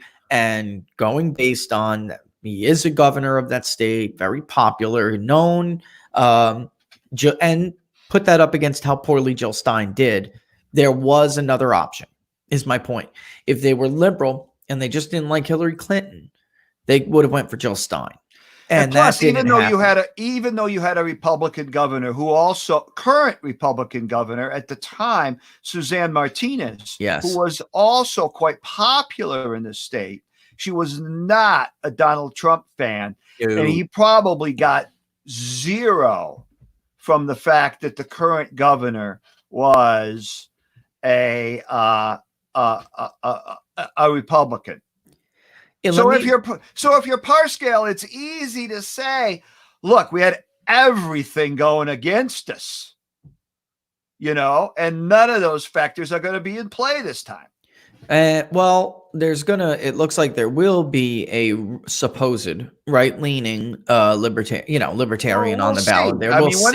When is the deadline state by state to get on the ballot? You got to get physical signatures. He'll get help. He will. He'll get help. We'll see, because he's going to run as a libertarian. So he's going to get that apparatus. They'll get them. It's whether or not he decides. And when you form an exploratory committee, it's basically all but done. You know. Right. So, but you know the big point I want to make in Sandoval, Tim, Gary Johnson got 9.3% in the state. In Sandoval County, he got 11%, which is Donald Trump lost the county, Tim, by less than 2,000 votes. He can win Sandoval County. He can do it. It's going to take work, but in a competitive side. Look, none of this stands, folks, just to let you know, none of this stands if the economy is horrible and Donald Trump gets blown out. I'm talking about a competitive election. Like even in 2016, he could have won this state.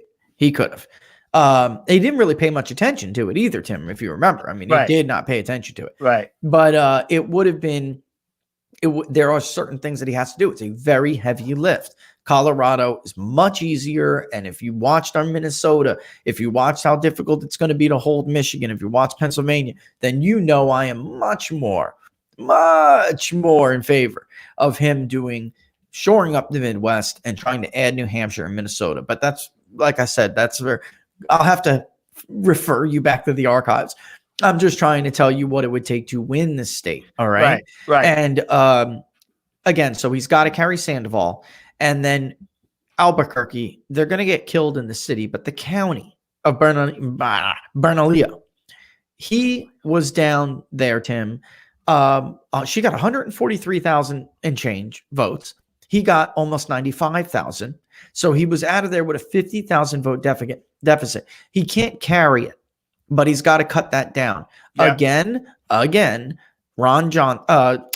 Gary Johnson got almost 11%. Jeez. Almost 30,000 votes, Tim. That's a lot. So between Santa Fe, which was 35,000, and his deficit in that county, which was about the same, how much Gary Johnson took, that's her vote.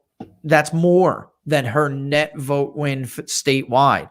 If Trump carries Sandoval County here, okay, if he carries it, and let's say there's not a big competitive person on that ballot, all right? Yep. And then he wrestles back, let's say 6,000 or 7,000 votes from Gary Johnson, all right? He doesn't even need to take it all, or no, so I would be more like, let's say 4,000. Let's be generous and say 4,000, all right? Then if he turns to the South and he takes this was 30,000 votes Gary Johnson took here. That's a lot of votes. That's a lot. That's about half her entire statewide lead. Then you're talking about a competitive race. But who lives here? Again, this is why I said the three votes to watch. He's got to do at least as good, if not better, among those white voters that are going to be out here. He's going to, because you could see the red in this county. Those are Republicans. Yeah. It's that crossover with Hispanic independents and Hispanic Democrats. If he's truly in the 40s, like Brad says, or Brad claims, then he's going to cut into that and that's what he would have to do. Because in 2016, again, let me go back to 2016, he took 8% of the Democrat vote. All right. Which is it's about 3.5 points. All right. She took 6% of the Republican vote, which is less than 2 points. So the difference there was about a 2-point difference. He carried independents by about 5 points. That area, Tim, he's got to beef it up. So in order to carry Sandoval County, Gary Johnson took 16% of the independent vote.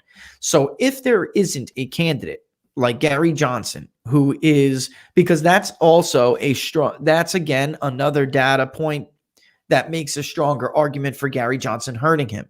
Gary Johnson took 6% from each party. It was almost an equal, share, but he took more actual total votes from Clinton because 6% of 41 is bigger than 6% of 27. Really, where he killed Trump and why this is an argument that he hurt Trump more. Not only, and it jives with Jill Stein's performance. He took 16% of the independent vote. 16%. That's more than enough to put him over the top in Sandoval County, and it's more than enough to tighten some of that margin outside of Albuquerque. There's just no doubt. Right. There's no doubt. It's there are enough there to do that.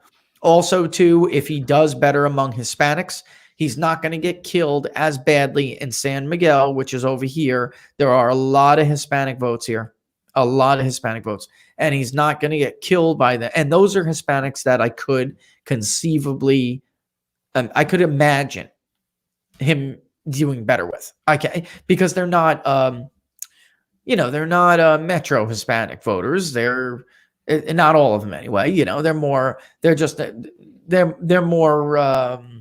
Main Street conservative, not Main Street, but I mean, not conservative, but Main Street. That's a better way to put it.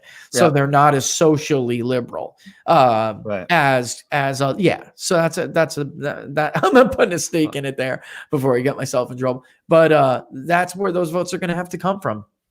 And Gary Johnson, where Gary Johnson did take from Donald Trump, is outside of Albuquerque, and that hurt, man. That hurt. Again, let me go and get the actual vote number. Without throwing some crazy estimate, that could have been 20,000 votes right there, Tim.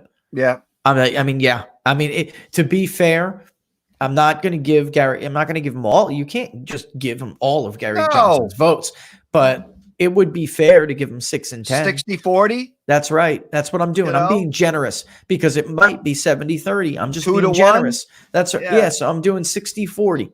That's 20,000 votes, Tim.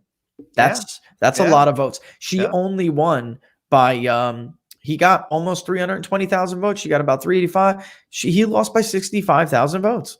That's 20 in that county alone. That brings it down. If he carried Sandoval, then he could net another 10 maybe, or 7 to 10. It starts to get really damn close. Really damn close. And then, by the way, there's a county down south where it's Donna Ana, I think is how you pronounce it. She netted about 12 out of there. That's another area where he can't carry it. It's down here, guys. That's probably just north of El Paso. But you can see there are a lot of Republican votes there. Gary Johnson did take a lot of votes here. There's just no doubt. It is. It's right. Backs up right against it, Tim. Exactly. So it could even be a little bit of outlying area from Metro El Paso. El Paso. That's right. It is. People. There is. And you can see it bleed over here. Let me pull it up and drag it up, and then people can see what Tim's talking about right here. Because El Paso, right in that corner. That's right. And it bleeds right in there. And you can see, Tim, the population, it actually follows some I-10. Of that's suburbs of El Paso. That's right. It follows I-10 all the way in. And those people live off of I-10. And where I-10 meets 25, there's a huge chunk of Republican votes. But on the way there is a ton of Hispanic Democrats. And if, again, he's going to do better, a lot of this area is outside of those, right off I-10. A lot of those areas are more rural and suburban areas. So again, we're not talking about extremely social liberals. They're not. They're not. They just identify as Democrats. And that if, Brad was right. That is where you would see him tighten that mark. He lost there last time, Tim, handily. Like, here it is. She got just under 54%, 53.7. He got about 36%, which was a net vote of about 12,000. But Gary Johnson took 5.5 thousand votes. He took 7.7. He was popular there, by the way. That's an area where actually I was surprised that he didn't do better, because that is, if you look at his old races, he actually was pretty well there. And then, by the way, without Gary on the ballot, Trump's going to run this up more. He carried Luna. But it was very close. It was only separated by just under 4 points. So we only netted a couple hundred votes. He would net about another 1,000 out of there, probably. I'm ballparking it. But again, sparsely populated like Colorado, and you simply cannot expect to visit these rural areas, drive up your margins here. It's not enough. Santa Fe, by the way, could have a bigger turnout than what Clinton saw. So instead of net 35, it could be net 40, which is why there's absolutely no ifs, ands, or buts about it. If on election night, I'm looking at Sandoval County and Trump is down, I'm not even going to pay another mind to New Mexico, because something else dramatic would have to happen, like in Albuquerque, and it's a unicorn. To me, it's a unicorn. It's not impossible. If he has a great election, then it's not impossible. Oh, and one more thing, Tim. If there is one more place he could squeeze out red votes out of a red area, it's going to be San Juan, which is up here, the very northwestern county in the state. That's where your Navajo Nation is. Okay. Yeah. And Gary Johnson was popular with with some people in San Juan. He did well there, about as much as his state average. If it wasn't a serious candidate like Gary Johnson, those votes are definitely going to Donald Trump, or at least not a 60-40 split. But that's what it would take. It's hard, guys. We're talking about very heavy lift. And there are a lot of votes in Albuquerque. There are a lot of votes out around Santa Fe. It's just, if it doesn't go well for him in those areas, he can't just carry independents by 5 points. That's not enough. That's not enough. It's just not. And he's got to take more than 8% of the Democratic vote. There's just not enough Republican votes out there. And one more thing before I go and take your questions. I went over the break thing, so I want to get the last market update in. Then we'll circle back and take questions. I do want to say this, and I know I'll elaborate on it if people ask more questions, but this is because of immigration. End of story. Media loves to play this suburban vote thing, educated vote thing. This state used to be a very competitive state.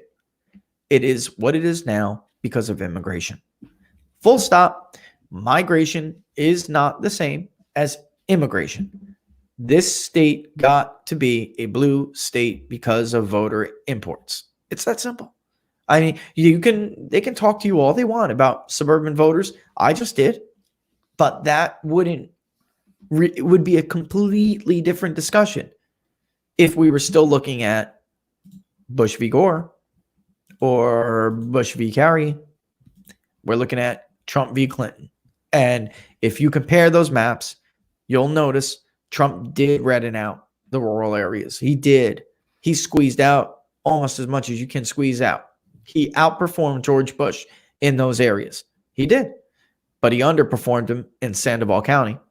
He definitely underperformed in that county that I'm not going to say because I'm tired of trying to butcher it. But it's a very small county. She netted almost 50,000 votes out of it because Republicans don't get the votes that they get in Albuquerque anymore.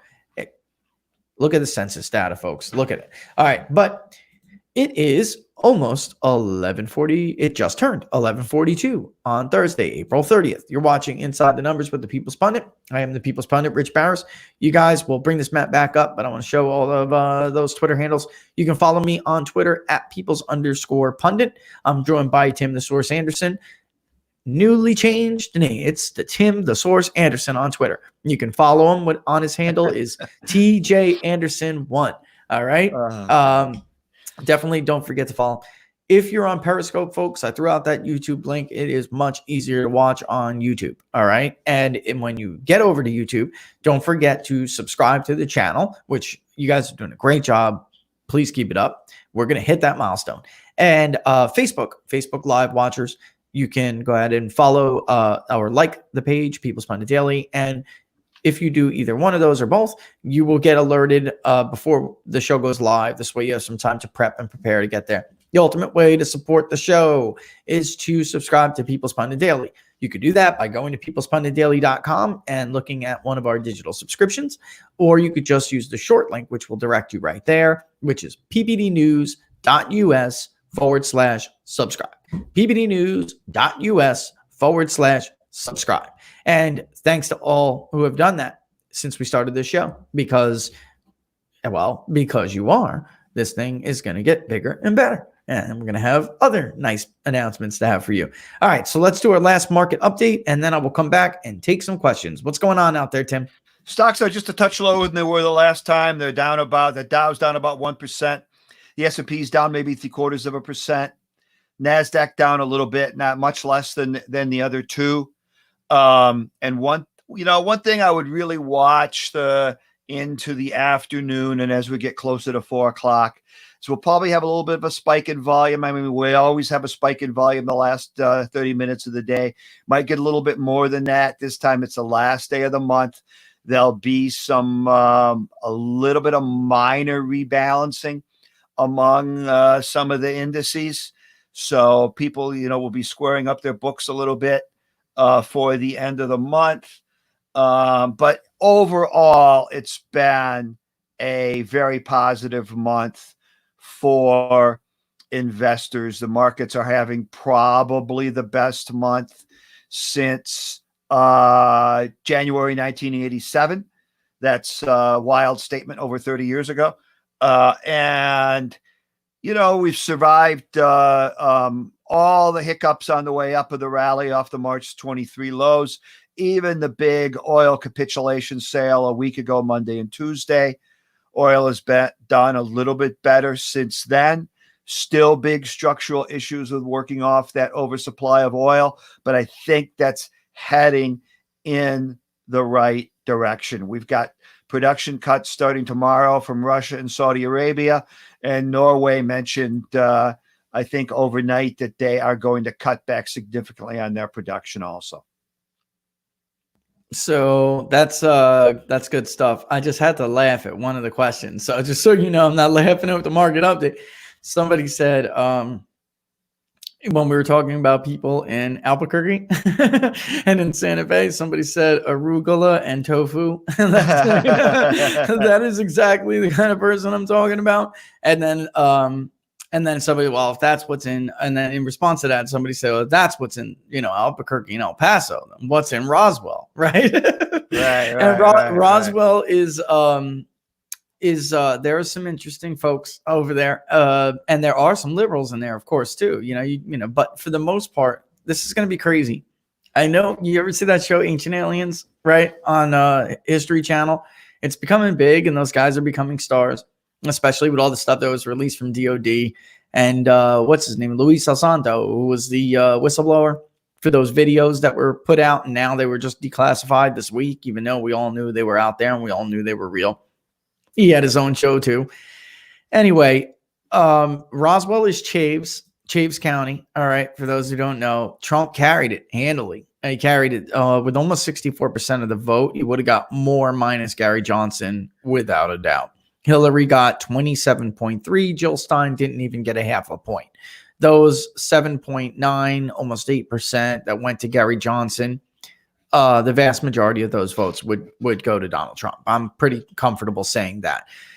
The ancient alien vote. Alien vote. Yes. The ancient alien vote, as I call it. All right. And have been calling it since 2016 because there was an event.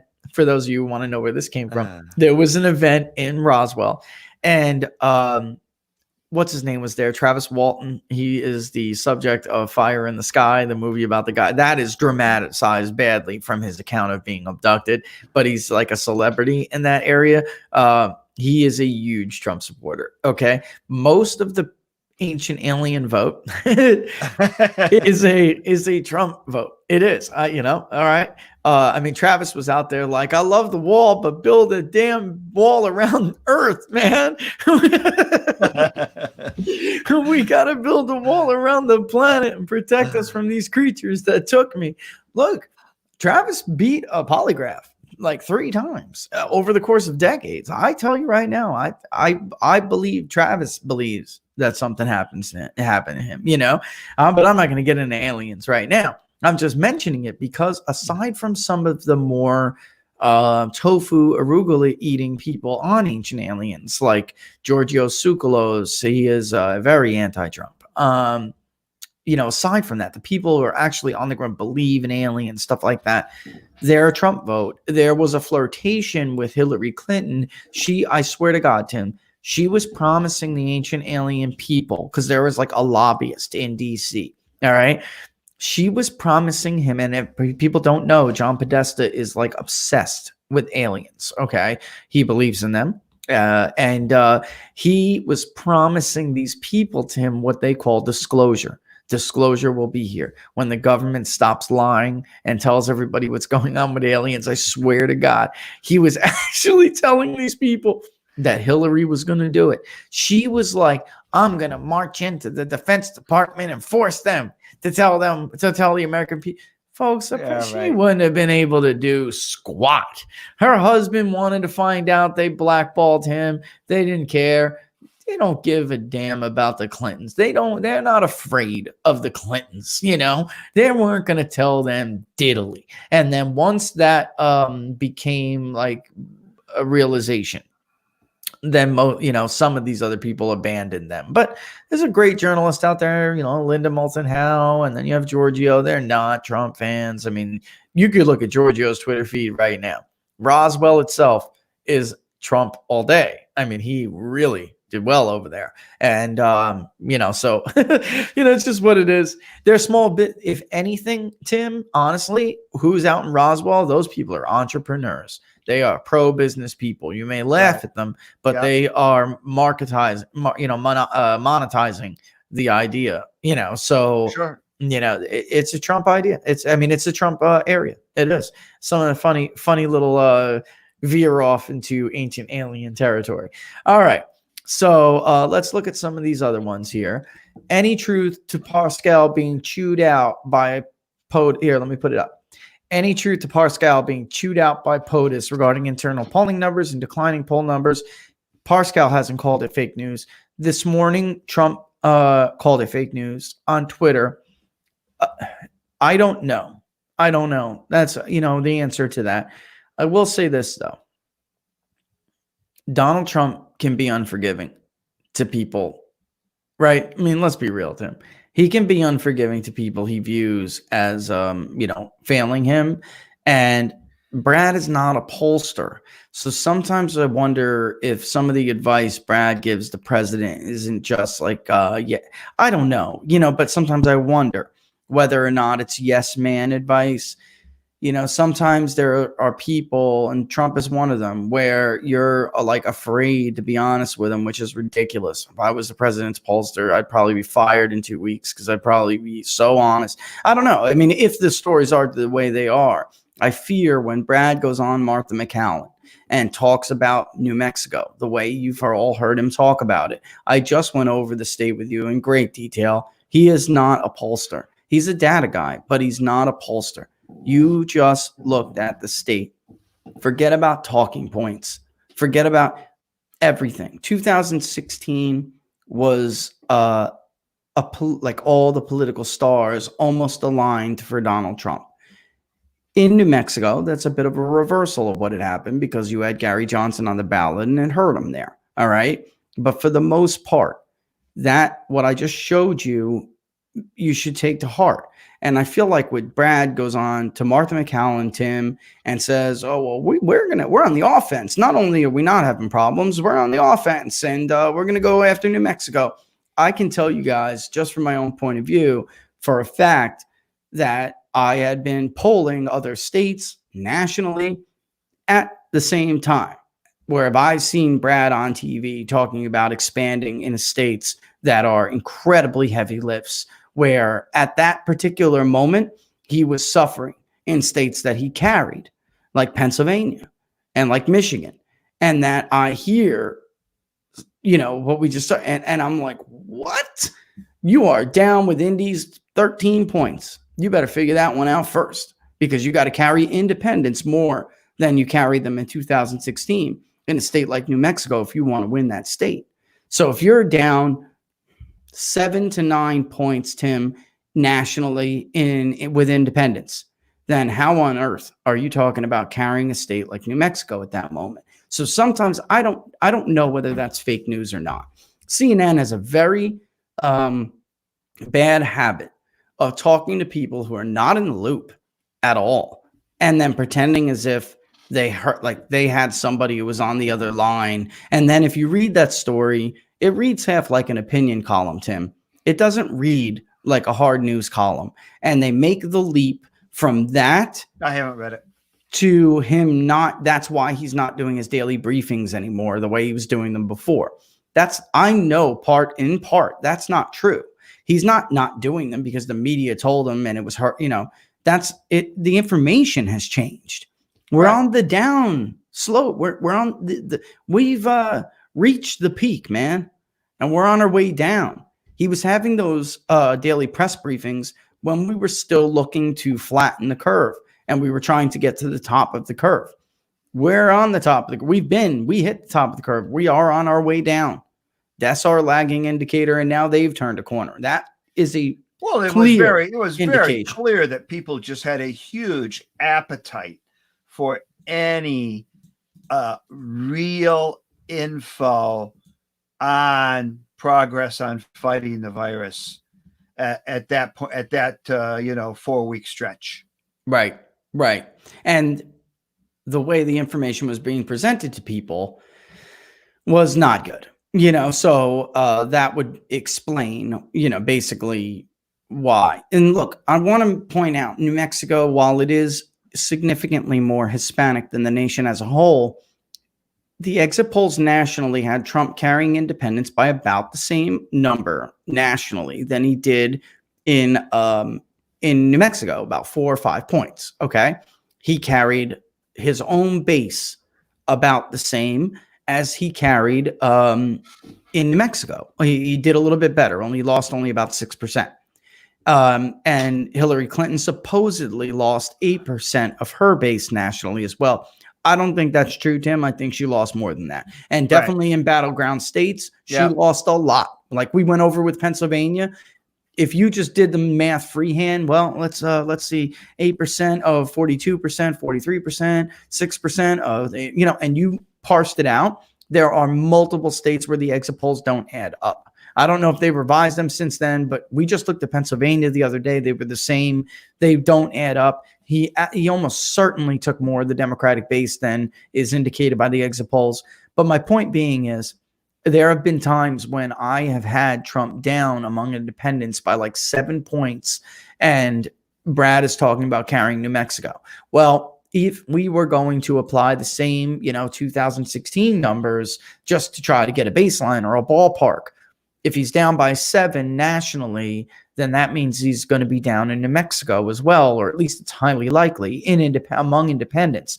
Whereas I just went over the numbers with you and I showed you that not only does he have to carry independents, but he's going to have to carry them more than the 4 or 5 points that he carried them in 2016 in order to carry that state. Because when we're looking at what does that mean? What does independence mean?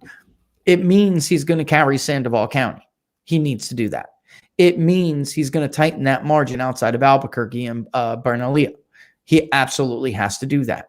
Santa Fe itself is just going to be a hard hit. But another area, Donna Ana, he could do better there.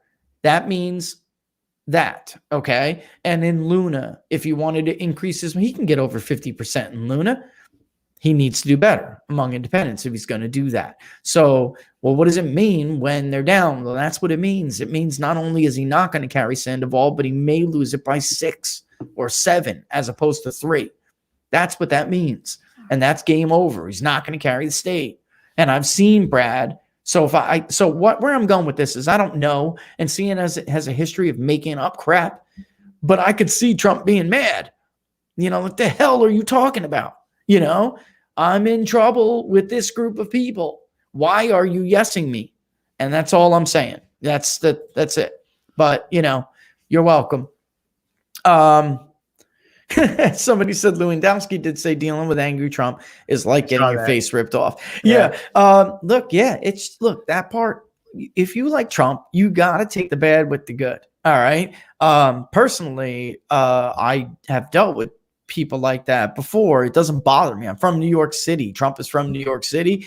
Tim, you've been a trader for 30 years, right? Right. Sometimes you have to take a chewing. If you feel a little bad and you run away because your little feelings are hurt because the boss yelled at you, then you don't belong working for Donald Trump. You really don't belong working for anybody, except for maybe you should be teaching the class with tofu and arugula. You know what I mean? I don't care about stuff like that. The media likes to make a big deal over that because they're trying to reinforce that image that Trump is unhinged, right? They've been doing this since the beginning.